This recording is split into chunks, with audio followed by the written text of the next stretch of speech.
Ayan guys, hello. Ito na naman po ang inyong kamamis. Ayan, Tejada L.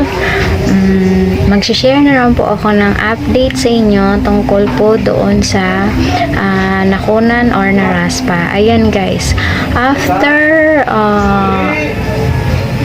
4 weeks, bali naraspa po ako ng August 5 and then August 17 natapos po yung daily pagdurugo. Ayan, natapos po ng 2 weeks 2 weeks siguro natapos yun. And then po usaping monthly period po tayo guys. After 4 weeks po natatapos ang after 4 weeks po dumarating 4 weeks to 6 weeks daw po yan, dumarating ang ating first monthly period after tayong nakunan or naraspa.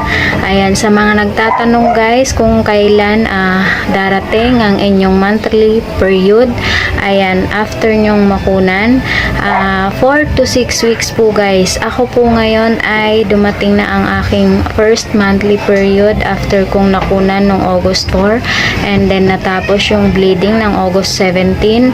And then ngayon po August 31, 4 weeks exactly na dumating na ang aking monthly first period after ng miscarriage. Ayan guys, kung kayo po ay nagtataka or naiinip, natatakot na baka after ng miscarriage ay magbuntis na naman kayo or kapag di pa kayo dinadatnan, ayan guys, 4 to 6 weeks po darating ang inyong first monthly period after nyong makunan or maraspa.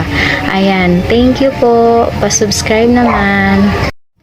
Ang unang nga po balang discharge sa ating first month menstrual period after miscarriage ay kulay brown. Yung bang parang dumi, parang kape, or basta po yung dark brown. Huwag po kayong mag-worry kasi normal lang daw po yun, kasi yun po yung mga tira-tira na dumi sa ating ovaries. Ayan, okay po.